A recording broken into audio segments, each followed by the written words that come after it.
Last time we were talking about Etsy and how you can take your files, your digital files, and turn them into things that you can make, that you can create without having to pay too much money for. You take your time, you create the file, and then you put it up into Etsy in different ways and potentially make money from that. And that topic went over pretty well, and then I got a question posed by somebody in the comments. If I am selling a digital image on Etsy, how do I protect my digital file? That is a sticky question.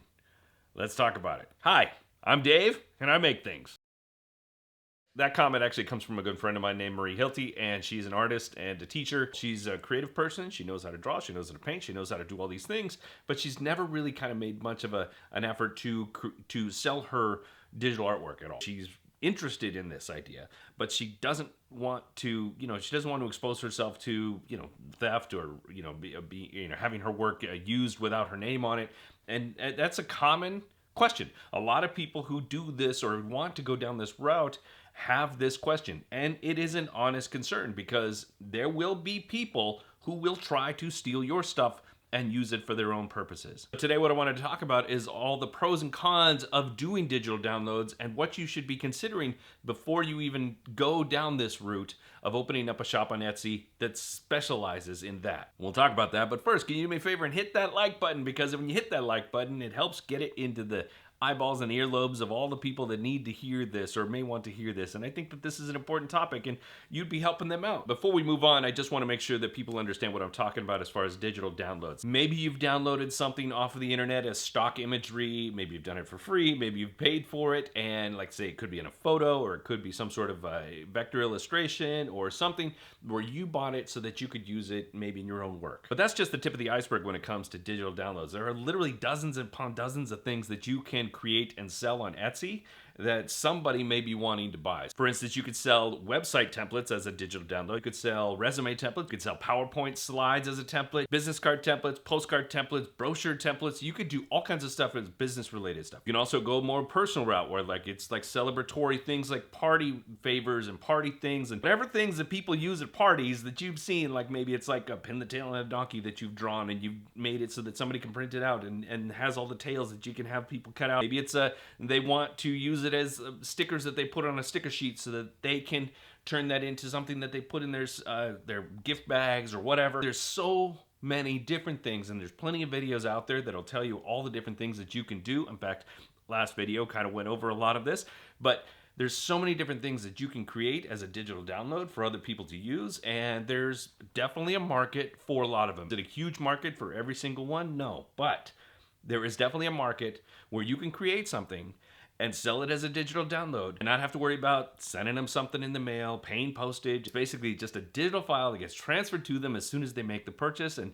Etsy handles all of that. All you got to do is make the file, upload the file, and then do some work that goes along with that, which we will talk about in a second. Let's talk about the good stuff about doing digital downloads. Let's talk about all the pros regarding that whole idea. The number one upside to doing digital downloads is you make a file one time and you can sell it multiple times. I make a digital download of whatever, I put it up on Etsy, and I can sell that over and over and over and over and over and over and over and over again forever. As long as I keep the file updated and as long as I keep my listing updated, it will just continue to sell as long as it's already been selling in the first place. Number two, there's no product to make. I mean, you make the design, but then you don't have to go put that on something. You don't have to print something out. There are people that will sell printable things, like they make the file and they will sell the printouts and they will mail you the printouts. I personally don't want to do that because there's so many variables involved, especially like you have to maintain your printer, you have to get the ink, you have to pay for the postage, you have to do all that. I personally wouldn't want to do that, but you may want to do that.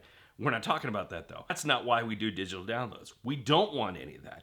We don't want to have to deal with all that mess. We just want to be able to make it and then let it fly.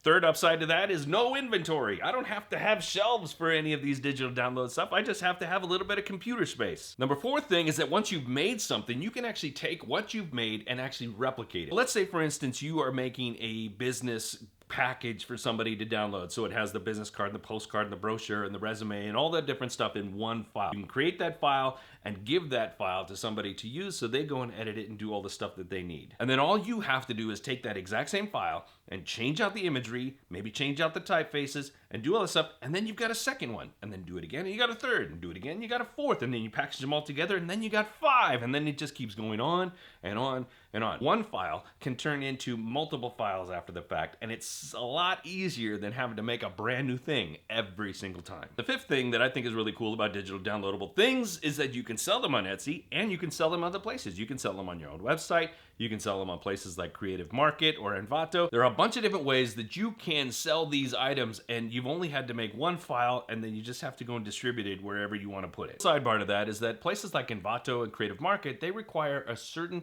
level of expertise, a certain level of quality. So if you're going to be applying for that, you better be bringing your A game. Now let's talk about the cons, the things that a lot of people won't tell you about digital downloads and doing the whole Etsy thing. Let's talk about that. The biggest downside to digital downloads is theft. You will make something, somebody will download it, and they will steal it, and they will try to either sell it themselves somewhere else or tell other people they made it and use it and not mention you at all. There really is nothing you can do about that. If there's somebody who is brazen enough to steal your stuff, well, there's not really much. They're gonna do it whether you want to or not. The thing is though, is that there's a very small margin of shady people out there, like 0.001% are going to be that type of person. Now, there's a few ways to combat theft. Number one, be as unique as you possibly can. Make sure your art really feels like your art. So when somebody sees it, they'll think, oh, that looks like their work and not this other person's work. Or if they see this other person trying to pawn off your work, then they'll be like, hey,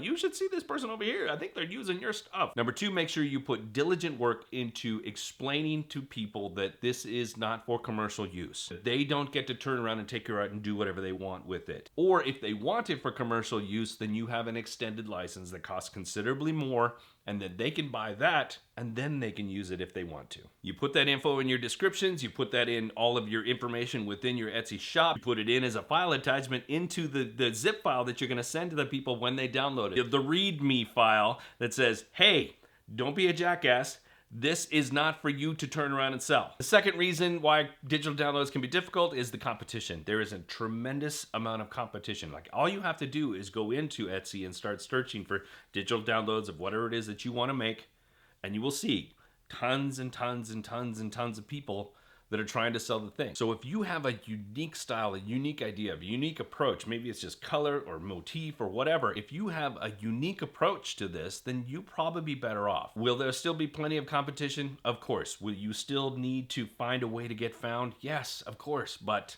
if you set yourself apart visually from the crowd, then you have a better chance. The third reason why digital downloads are difficult is that you will be required to do secondary marketing. Etsy is not going to sell this stuff for you. The people that get sold first are the ones that have been doing it a long time, happen to be really popular, and so you're a brand new shop, and so you're gonna need to do some secondary marketing, which means you're gonna need to start pushing it on your social media. You're gonna need to be doing maybe some videos or instructions about how to do it and put it up on YouTube. The more people that you can bring from the outside and bring them into your Etsy environment, the more likely you are going to get some success and be found, and eventually Etsy says, hey, this person gets some attention. Another big problem with digital downloads is that people are dumb.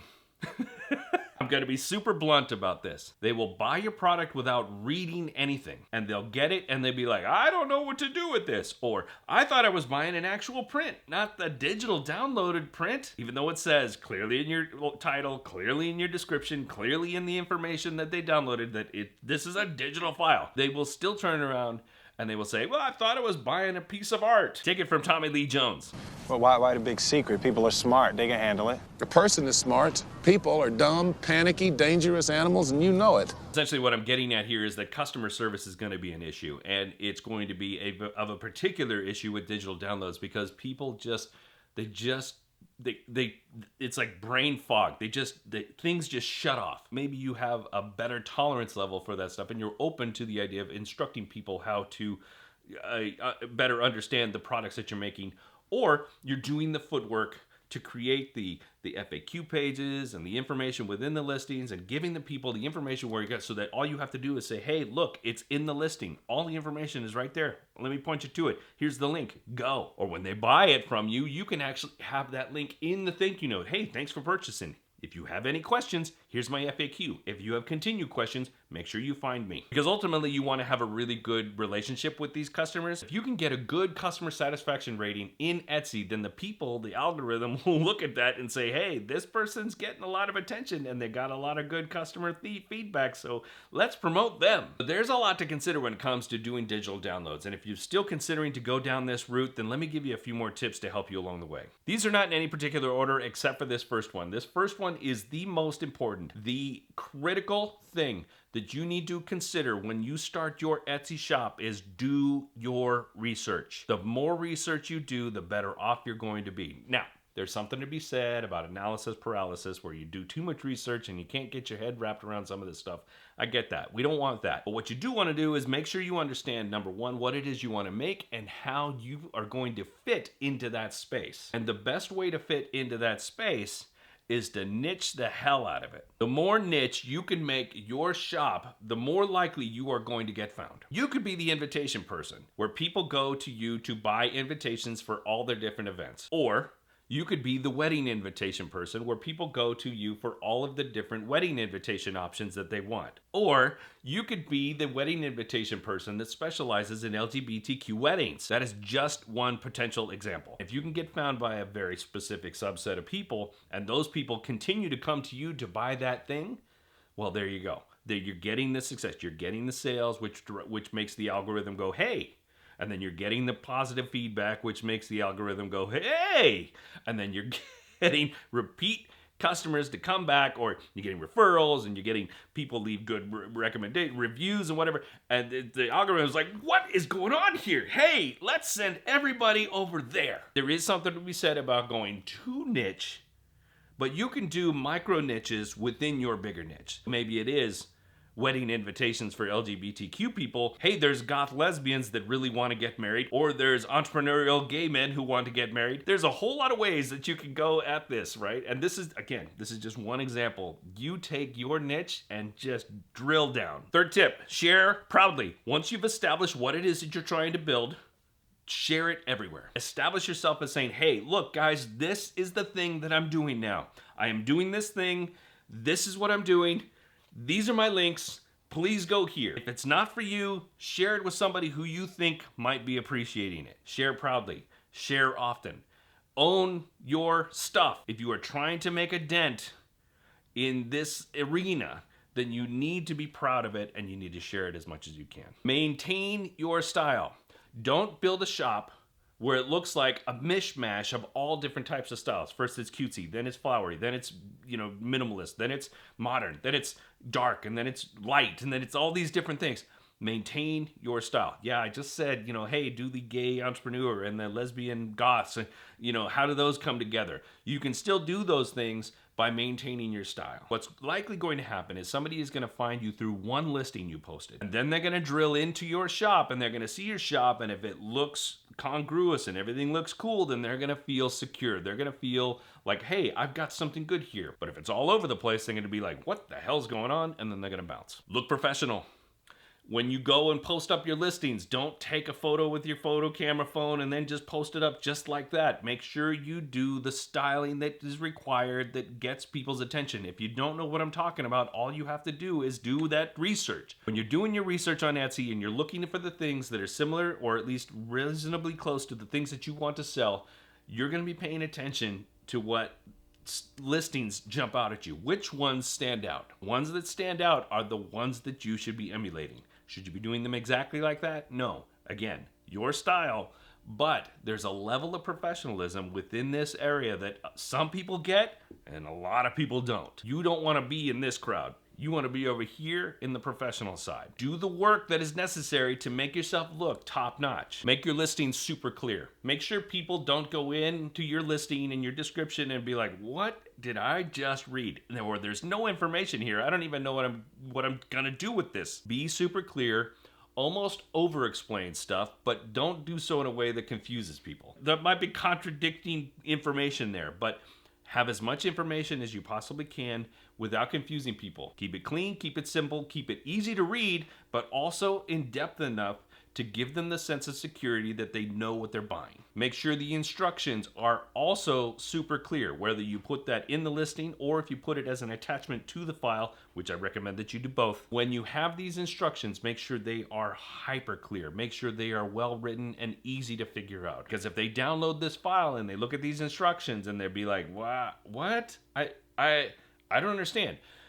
Then they're going to come back and they're going to give you a bad rating. Imagine for a second that the most unsavvy, naive person that you've ever met has decided to go to your shop and buy something from you to download. That is who you write the instructions for. You don't want to be condescending. You don't want to talk down to these people, but you do want to give them enough explanation so that even the most undereducated person in regards to this stuff still understands what to do next. A lot of people who shop on Etsy are there for calendar-based things.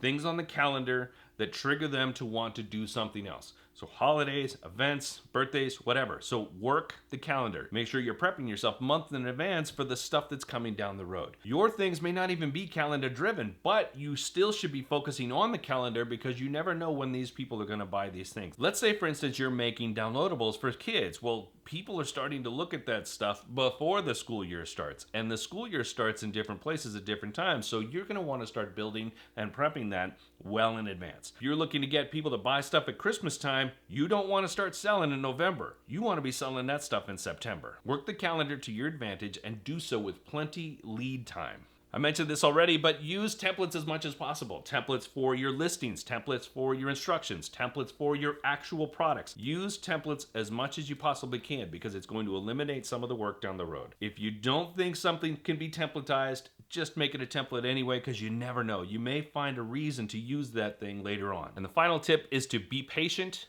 and keep making. It's gonna take some time for people to find you, so continue to make stuff and keep posting it, and that you may go a really long time before you start making your first sales. Maybe there'll be moments where you'll need to question, well, is my work good enough? Am I making the right stuff? Am I hitting the right target? Am I following up on my keywords and my tags and my titles and doing my research? Am I doing the stuff that needs to be done? Don't overthink it too much. If you need to upgrade your files, upgrade your files. If you need to do a little more research, do a little bit more research, but continue to make stuff and continue to list stuff. The more listings you have, the more likely you have a chance of finding the person that needs to buy from you. And once that first person buys, then the second person is usually not too far behind. And then the third, and then the 10th, and then the 100th, and then the millionth. Nobody's got 1 million sales on Etsy, but I'm just saying it could happen. There's a lot to consider when it comes to digital downloads. Now, here's the thing, and I probably should have said this in the front. I'm not the expert on this topic. I have a considerable amount of friends who have done this stuff, and I've had many, many conversations with them. I have a reasonable understanding of how it works, but I'm not a practitioner. I have tried to sell digital downloads in the past, but I've made plenty of mistakes in that arena.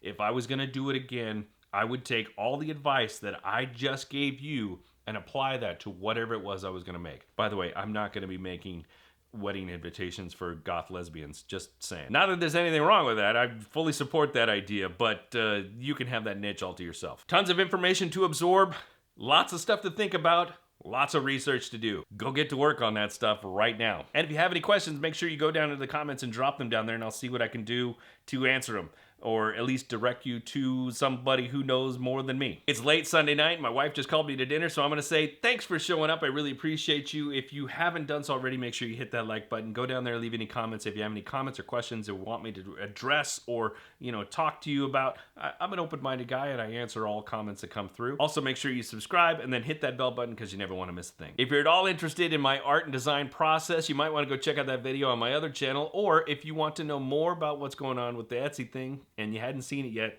right there. That's it, guys. I'm out. I've been Dave, and you've been awesome. See you next time.